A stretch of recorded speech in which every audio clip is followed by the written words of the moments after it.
Remember this, when Harry Kane scored the free kick that saved Mauricio Pochettino's job in the last minute against Aston Villa and ignited the Pochettino era at Spurs. Now, I don't think Thomas Frank necessarily needs a moment like that, although he might have had one this week. He needs a performance to convince Spurs fans in these types of games at home against Fulham at the weekend that he is the man. Frank needs to deliver a convincing performance and game plan against a team like Fulham at home at the weekend, who will sit in that mid to low block, try and frustrate us. That's been his kryptonite at home this season. That's why our home record is so poor. You think back to the Wolves game, Aston Villa, all those kind of games, etc., where that's happened. But the light bulb moment, the Harry Kane free kick-esque moment that he might have had this week, was the performance of these two in the Parc des Princes on Wednesday against PSG. He came out and said in the press conference yesterday, if you perform like you did against the European champions, you're ready to start in the Premier League. That's great. Now let's see it. Because what Pochettino did after Harry Kane saved his bacon against Aston Villa in that game, where he was sure to be sacked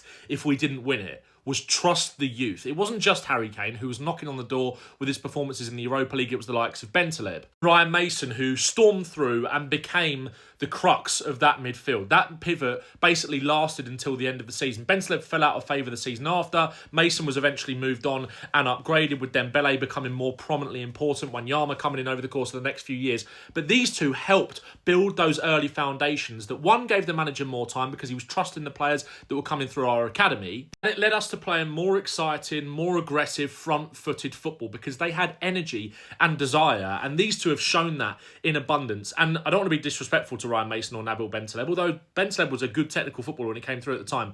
These two, in terms of potential, are streets ahead of those guys. But they have all the basic fundamentals to be as good and as important to Thomas Frank right now as Mason and Bentaleb were in those early days under Poch. There is talent in this squad. There's more talent that was there at the time. Of course, we didn't realise quite at the time that we had a generational striker in Harry Kane. We knew he was banging in the goals in the Europa League and knocking on the door for a performance or for a chance in the Premier League and a run in the Premier League. But we never knew really what we had. Whereas now, I feel like the talent pool in our squad is far more significant, right, as a whole. I'm not talking about Harry Kane, but this is what I want to see at Fulham tomorrow. Gray, Bergvall, anchoring that midfield as the pivot. I'd love to see him be brave and give those two a chance and reward them for the performances they put in. It took Poch time to reward Harry Kane in the league, right? He kept playing them in the Europa League, and these two have both got minutes in the Champions League where they've knocked on the door and then blown it down, really, with a performance like they did in Paris in the week. You've got Javi Simmons, young, hungry. Odegaard, young, hungry. These guys need consistent game time. That is an exciting attack that is kind of primed to help break down a team like Fulham at the weekend, which has been our kryptonite. It was also Pochettino's kind of struggles in those early days as well, about not being able to break down teams like that.